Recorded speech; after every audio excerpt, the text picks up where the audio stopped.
আসেন নাটুয়া গোড়া, যিনি নিত্য নৈমাত্য ভক্ত হৃদয় রমণকারী শ্রীমন গৌর হরি, যিনি কিনা সচিমাতার কাছে হচ্ছেন নিমার, নদিয়া নাগরিকগণের কাছে গৌরাঙ্গ সুন্দর, আর ভক্তের কাছে হচ্ছে আমার ভক্তের ভগবান গৌরাঙ্গ সুন্দর। আজকে নদিয়া নবদ্বীপের মাঝে সচিগর্ভ সিন্ধুকে ভেদ করে দিয়ে আমার নিমাই চাঁদের আবির্ভাব হয়েছে নবদ্বীপের মাঝে। 1407 শতাব্দে 1486 খ্রিস্টাব্দে 891 সালে 23শে ফাল্গুন চতুর্দশী তিথি উত্তীর্ণ হওয়ার সঙ্গে সঙ্গে উদয়গিরি ভেদ করে নবদ্বীপ সদৃশ উদয়গিরিতে ভক্তির ভগবান উদয় হয়েছিল।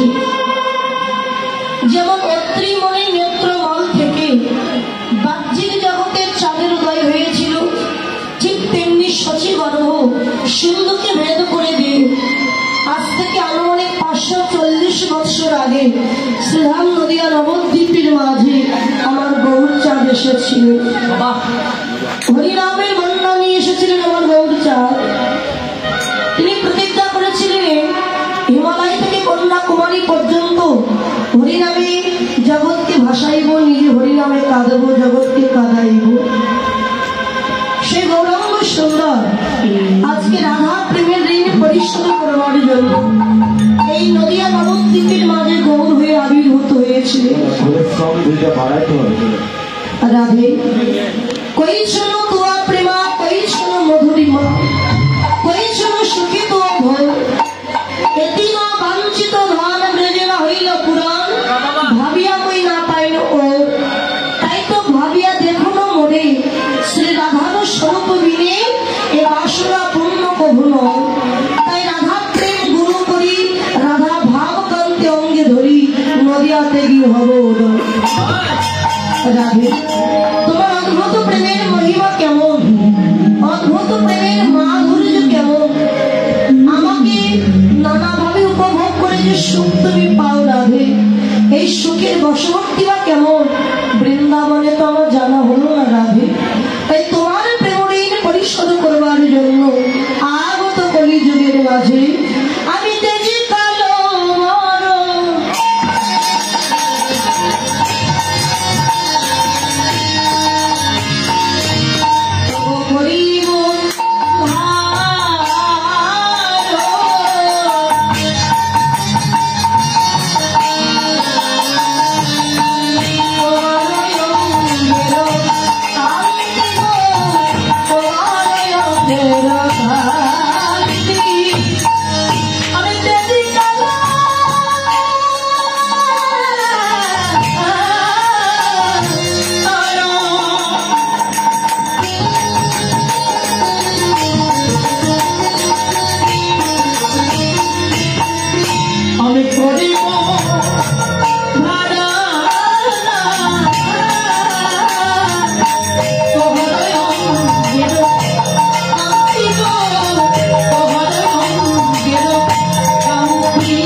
Oh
শোভা তারা, ব্রজের শোভা কৃষ্ণ যেমন, নদিয়ার শোভা গোরা। আকাশে যদি চাঁদ না থাকে, আকাশের কোনো শোভাবর্ধন হবে না। আর বৃন্দাবনে যদি কৃষ্ণ না থাকে, বৃন্দাবনে কোনো শোভাবর্ধনই হবে না। আর নদিয়ায় যদি গোরা না থাকে, নদিয়ার কোনো শোভাবর্ধন হবে না।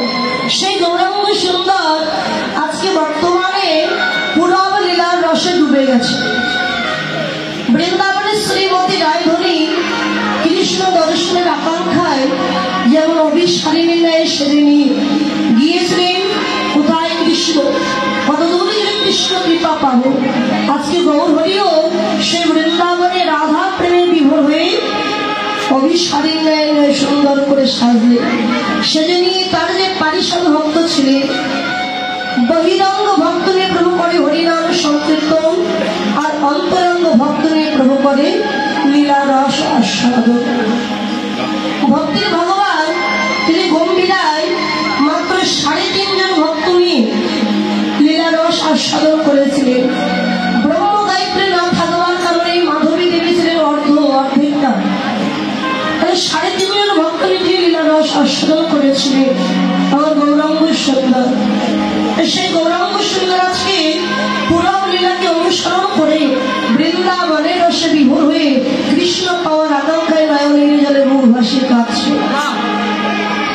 দেখুন, যে ভগবানকে পাওয়ার জন্য ভক্ত কাঁদে, সে ভগবান আজকে কাঁদছে ভক্তকে পাওয়ার জন্য। ভগবান কাঁদছে কেননা ভগবান বললেন, ভক্ত আমার মাতা পিতা, ভক্ত আমার গুরু। আমাদের অফিসে দেখা করেন। ভক্ত আমার মাতা পিতা, ভক্ত আমার গুরু, আর ভক্তকে রেখেছিলাম বাঞ্ছা কল্পতরু। ভক্ত যদি খাওয়াই মরে তবে আমি খাই, আর ভক্ত না খাওয়ালে আমি উপবাসে যাই। আমার ভক্তের হাতে প্রেমের ডুরি, ভক্ত আমায় যেদিকেই ঘোরায় আমি তো সেই দিকেই ঘুরি। এই ভক্তের জন্য ভগবান ক্ষীর চুরি করেছিলেন। ওই যে দেবরাজ গোপীনাথ মাধবেন্দ্রপুরী মহারাজের জন্য ক্ষীর চুরি করে রেখে দিয়েছিলেন। এই ভক্তের জন্য ভগবান ভক্তের ঘরের দুয়ারে দাঁড়িয়ে হয়েছিল। আবার এই ভক্তের জন্য ভগবান সাক্ষী গোপাল হয়েছিলেন। দেখুন মা, ভক্তের জন্য ভগবান সাক্ষী গোপাল হয়েছিল কবে? এটা কোনো গল্প নয়, 70 থেকে 75 বছর আগের ঘটনা। তখনকার সময়ে একজন ভক্ত ছিলেন যার নাম ছিল হচ্ছে ভোলা। এই ভোলা তার একটি মাত্র বিশ্বাস, মনে একজনের নাম কি? রঘুনাথ। যা কিছু সব কিছুর মূলে তার রঘুনাথ। কথায় কথায় রঘুনাথের নাম স্মরণ করে। সে ছিল বা ওই মাঝি, নৌকায় করে মানুষ পার করতে। এখন যদি কেউ বলে ভোলা খেয়েছিস, ভোলা বলে আমার রঘুনাথজি যাবে। ভোলা নৌকায় করে মানুষ পার করে কত টাকা ইনকাম করেছিস? ভোলা বলে আমার রঘুনাথজি যাবে। মানে প্রত্যেকটি কথায় রঘুনাথকে সাক্ষী রাখে, আমার রঘুনাথজি যাবে। এখন রঘুনাথ এই ভোলার ঘরে ছিল তার স্ত্রী, একটি কন্যা, একটি পুত্র, 4 জনের সংসার। মেয়েটা বড় হয়েছে, বিবাহ দিতে হবে। এখন ছেলে বাবাকে ডেকে বলছে, বাবা আমার বোনটা তো বড় হয়েছে, বোনটাকে বিবাহ দিতে হবে। আমরা তো দিন দরিদ্র কাঙাল, নৌকায় করে মানুষ পান করে কত টাকাও ইনকাম করি আমরা। তো বাবা, আমাদের গ্রামের যে মহাজন আছে, উনি তো অনেক ধন সম্পত্তির মালিক, ওনার কাছে কি কিছু টাকা আমরা যদি সুদে নিয়ে আসি, আমার বোনটাকে বিবাহ দেওয়ার পরে তুমি আর আমি দিন রাত কাজ করে মহাজনের টাকাটা শোধ করে দেব। ঠিক আছে বাবা। এখন ভোলা মহাজনের বাড়ি যাওয়ার আগে রঘুনাথের মন্দিরে গিয়ে প্রণাম করে বলে, দয়াময় আমি তো তোমার ছাড়া আর কিছু জানি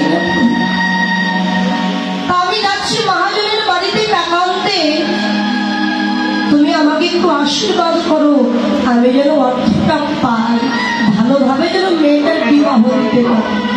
ভক্তবৃন্দ, আমাদের সেবা কার্যক্রম চলছে, অনুগ্রহ করে আপনারা সেবার জন্য চলে যান আনন্দ বাজারে। আপনি তো বলে দেন তো, যারা যারা প্রসাদ পাবেন, এখনো অভুক্ত আছেন, দয়া করে গিয়ে আপনারা প্রসাদ সেবা করে আসেন। যারা অভুক্ত আছেন, দয়া করে গিয়ে আপনারা প্রসাদ সেবা করে আসবেন। জয় রাধে।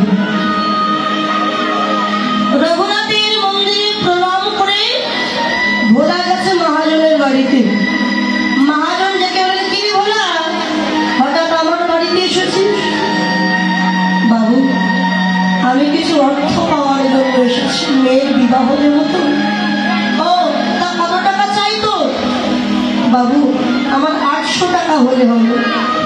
তখনকার সময় আবার 800 টাকার অনেক দাম, 70 থেকে 75 বছর আগের ঘটনা।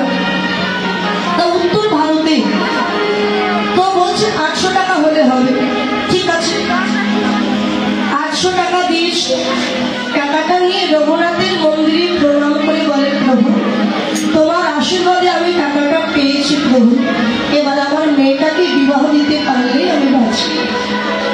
মেয়ে বিবাহ দিয়েছে, শ্বশুর বাড়ি চলে গেছে। ভোলা এবং তার ছেলে দিন রাত কাজ করে 800 টাকা সুদ সমেত জোগাড় করে ফেলেছে। তো টাকাটা নিয়ে মহাজনের বাড়িতে যাওয়ার আগে রঘুনাথের মন্দিরে প্রণাম করেছে। দয়াময়, তোমার কৃপায় আমি দিন রাত পরিশ্রম করে টাকাটা আমি জোগাড় করে ফেলেছি। আমি চললাম এই মহাজনের বাড়িতে টাকাটা দিতে, তুমি আমাকে আশীর্বাদ করো। মানে তার প্রত্যেকটি কথায় রঘুনাথকে সে সাক্ষী রাখে। মহাজনের বাড়িতে গেছে, মহাজন টাকাটা পেয়েছে। সুদ সমেত টাকাটা পাওয়ার পরে কি খাতায় লিখে দিয়েছে যে আমি আমার টাকা সুদ সমেত ফেরত পেলাম। লিখে দিব, চাই ভোলা, নিচে তোর নামটা লিখে দে। ভোলা বলে, আমি তো লেখাপড়া জানি না, কাগজে কি লেখা আছে? ভোলা, ওতে লেখা আছে আমি আমার টাকা সুদ সমেত ফেরত পেলাম। তুই নাম লিখতে পারবি না? না, আমি তো লেখাপড়া জানি না, নাম লিখতে পারবো না, তুমি টিপ দিতে পারো। যেই কথাটা বলেছে, মহাজনের মাথায় বদ বুদ্ধি প্রবেশ করেছে। চিন্তা করছে, ও তো মূর্খ, লেখাপড়া জানে না। এখন আমি যদি ওকে ঠকিয়ে দিই, ও কিছু বুঝতেও পারবে। ওই টেবিলের উপরে জলের বোতল আছে, যত নিয়ে আইতে দেখি। ভোলা গেছে জল আনতে, আর মহাজন কি করলেন, ওই কাগজটি একটি ফাইলের মধ্যে লুকিয়ে রেখে আরেকটি সাদা কাগজে কোন রকম নকশা করে ভোলাকে দিয়ে বসে, এই নে তোর কাগজ নিয়ে দিয়ে। সে তো লেখাপড়া জানে না, বুঝতেও পারি। যেই না বাড়ি চলে গেছে, কিছুদিন পরে মহাজন ভোলার নামে কোর্টে মামলা করে দিয়েছে যে আমার কাছ থেকে অর্থ নিয়েছিল কিন্তু ফেরত দেয়নি। যেই ভোলার ডাক এসেছে, ভোলা তো পাগল হয়ে গেছে। গরিব মানুষ বাবা, 800 টাকা আসে, অনেক দাম, অনেক মূল্য তখনকার সময়। ছুটে গিয়ে রঘুনাথের মন্দিরে পড়েছে। দয়াময়, কেউ জানুক আর নাই বা জানুক, তুমি তো জানো কত কষ্ট করে আমি টাকাটা জোগাড় করে দিয়েছি। তুমি মহাজন আমার করে কেন মামলা করে দিল? গেছে, গিয়ে যখন কাঠ গড়ায় দাঁড়িয়েছে, আস্তে এত কথা বলবেন না, সেবা করবো দরকার হলে আস্তে আস্তে গিয়ে সেবা করে আসে। দয়া করে কথা বলবেন।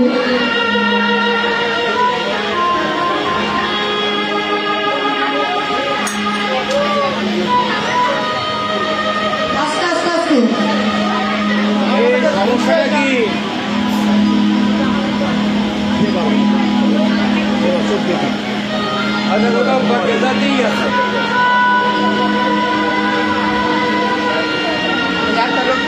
কাঠগড়ায় যখন দাঁড়িয়েছেন জজ সাহেব বললেন, তোমার নাম কি? আগে আমার নাম ভোলা। তুমি কি ওনাকে চেনো? হ্যাঁ, উনি তো মহাজন। আর তুমি কি ওনার কাছ থেকে অর্থ নিয়েছিলে? হ্যাঁ। কত নিয়েছিলে? 800 টাকা। তুমি কি তোমার টাকা শোধ করে দিয়েছো?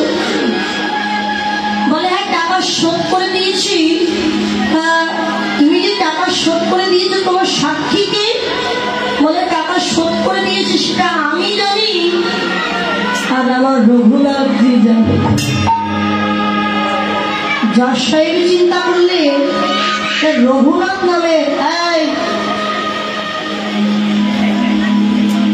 রঘুনাথ নামে কোন মানুষ কিংবা তার পরিচিত কেউ বোধহয় সেখানে ছিল।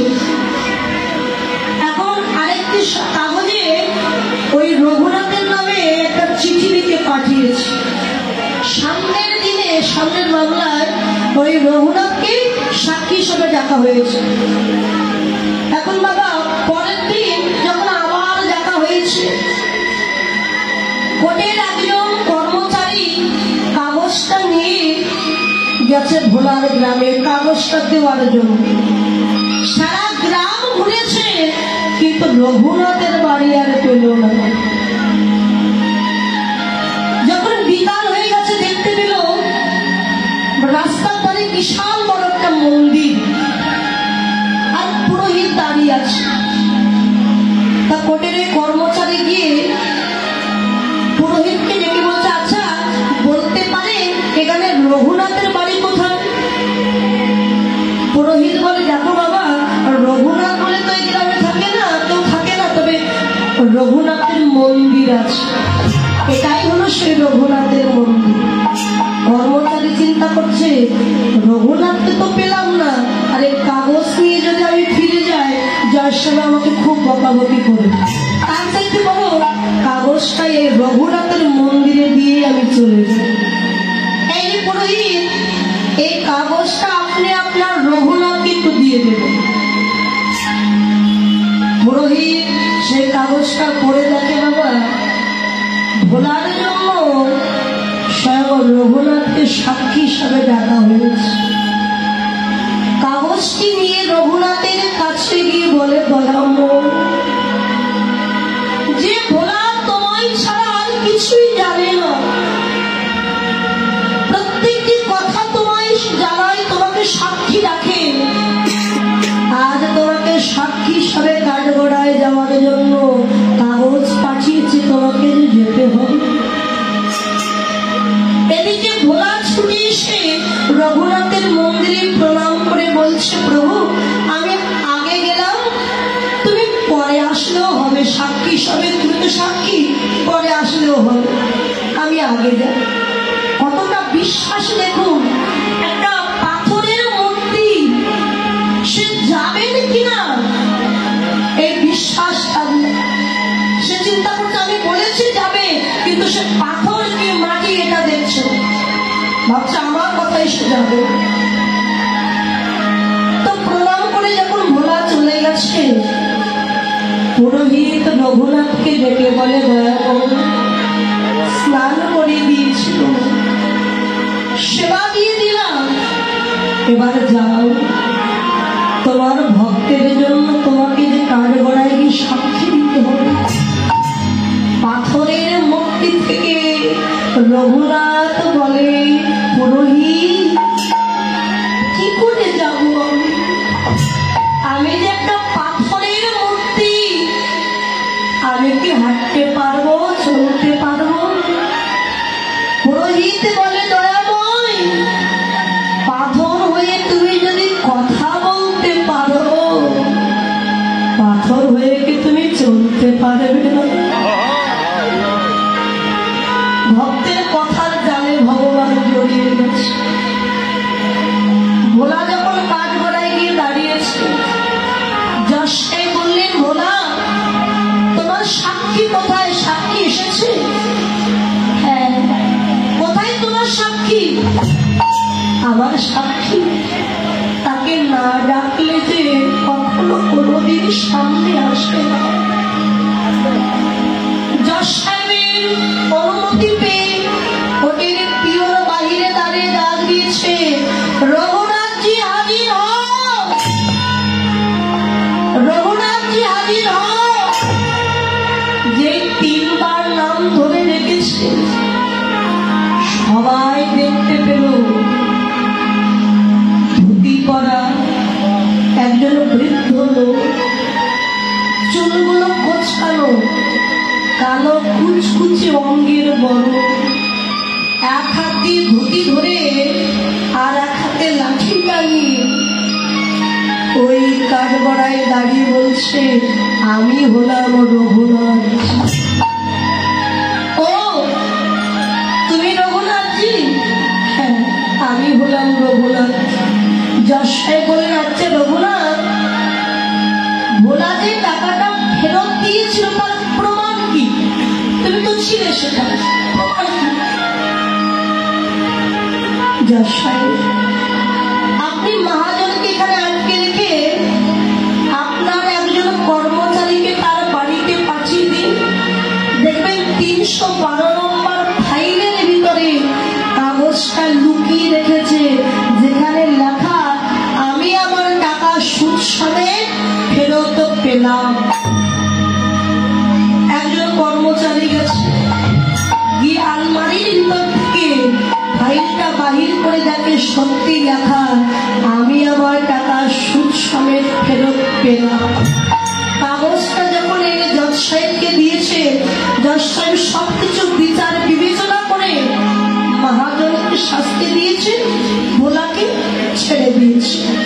এবার জজ সাহেব বিশ্রাম কক্ষে প্রবেশ করে কাগজটা হাতে নিয়ে চিন্তা করছে, জীবনে কত বিচার করেছি, এই এমন সাক্ষী তো আমি কোনোদিন দেখি, ও জানলো কি করে 312 নম্বর ফাইলের ভিতরে কাগজটা লুকানো? আছিস? ভোলাকে একটু ডাক দিত দেখি। ভোলা এসে দাঁড়িয়েছে, আমাকে ডাকছে।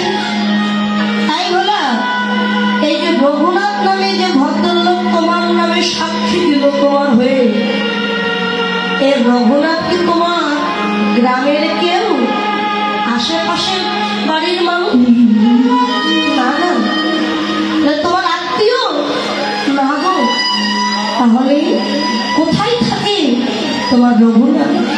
আমার রঘুনাথ, আমার রঘুনাথ তো মন্দিরে থাকে।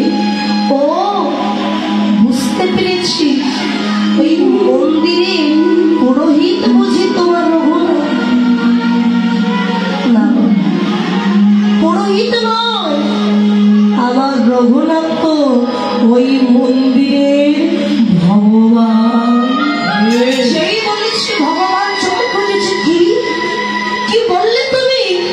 হ্যাঁ আমি সত্যি বলছি, রঘুনাথ হলো ওই মন্দিরের ভগবান।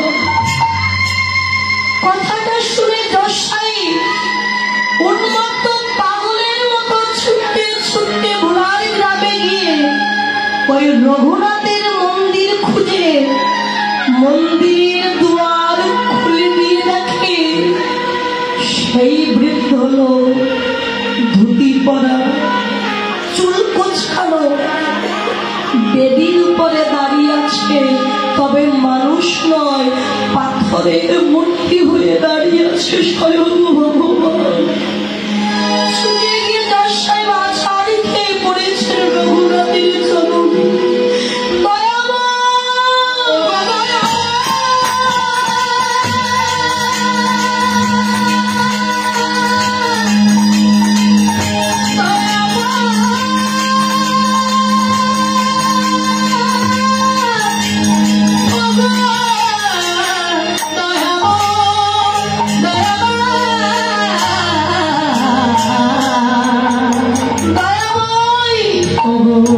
আমি কত অপরাধ করেছি, আমি কত বড় অপরাধী যে কিনা সারা জগতের বিচার করে।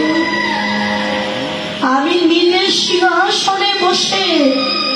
তাকে কাঠগড়ায় দাঁড় করে রেখে আমি তার বিচার করেছি। যে জগতের বিচার করে আমি সেই ভগবানের বিচার করেছি। আমায় ক্ষমা করে দাও। ভোলা এসে দেখে রঘুনাথের চরণ জড়িয়ে ধরে যশের কাছে, যশকে আপনি কাছে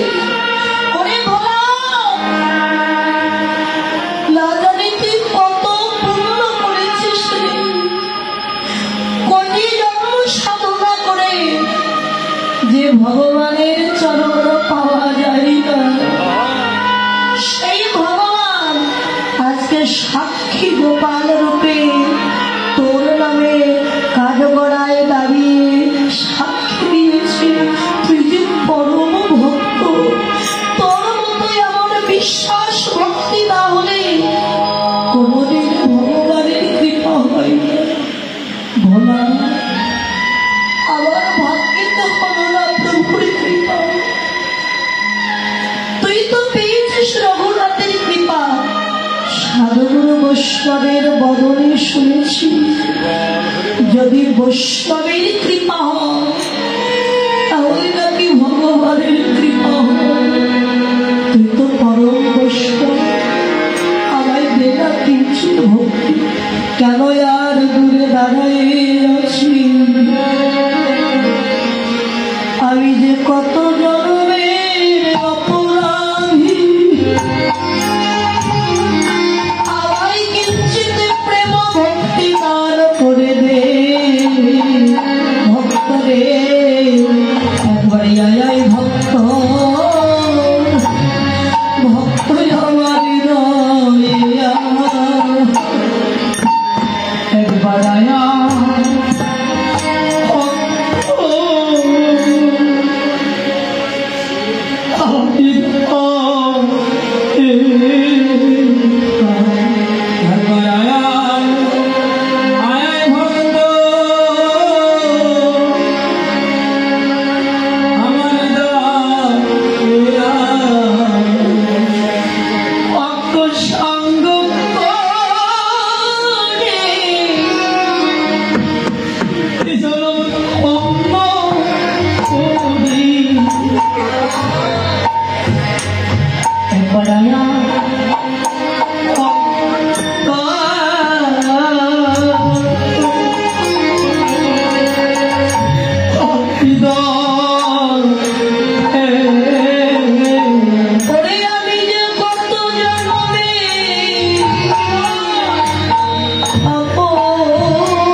কৃষ্ণ আমার কৃষ্ণ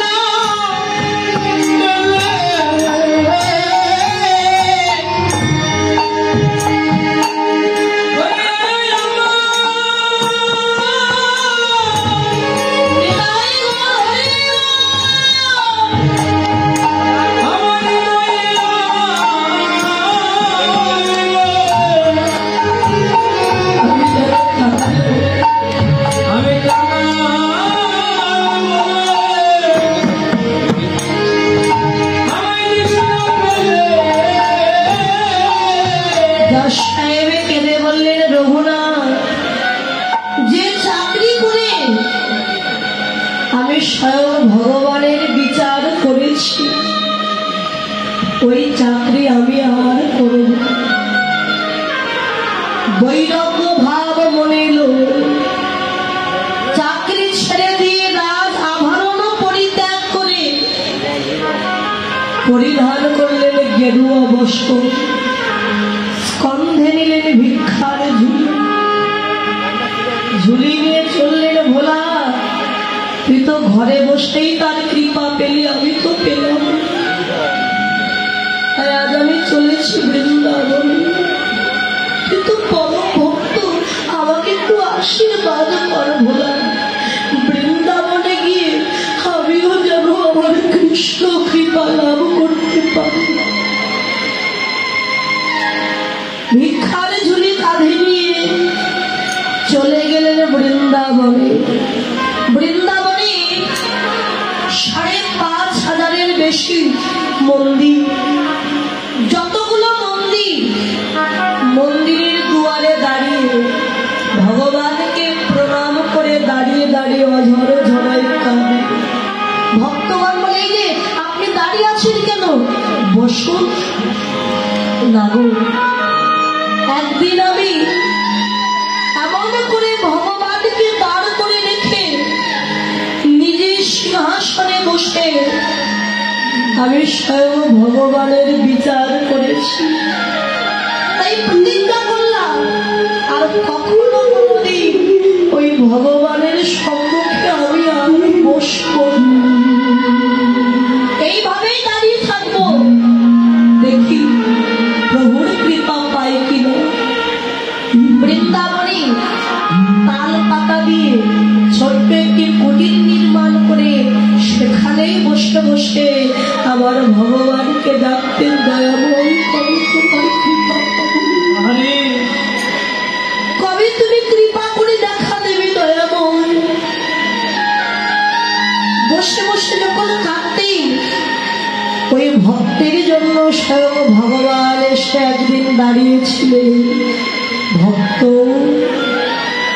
তুই এমন করে আমায় ডাকছিস, তোর ডাক শুনে আমি আর থাকতে পারলাম না। বল বল তুই কি চাস? দয়াময়, রাজ ঐশ্বর্য বিষয় বাসনা কিছুই চাই না তোমার কাছে। চাই কি জানো প্রভু, যেদিন আমার প্রাণ পাখি উড়ে যাবে, ওই ভব নদীর পারে গিয়ে আমি দাঁড়াইব, দাঁড়াই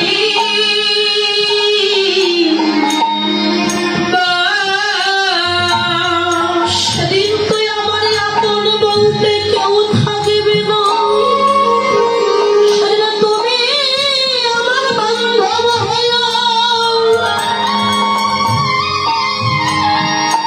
পারে না করে বলতে, সেদিন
বসেছিলেন অগ্রদ্বীপে গোবিন্দ ঘোষ, যে গোবিন্দ ঘোষের জন্য ভগবান নিজের পুত্র রূপ ধারণ করে তার ক্রিয়াকর্ম করেছিলেন শেষের দিনে।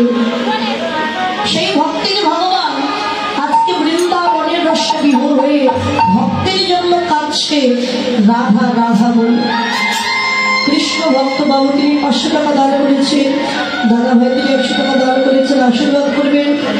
যে মনোবাসনা নিয়ে দান করেছেন ভগবান যেন মনোবাসনা পূর্ণ করেন, কৃষ্ণ পদে মতি থাকে এবং যেন দীর্ঘ দান করেন, সুস্বাস্থ্য দান করেন। তাই হরি হরি হরি।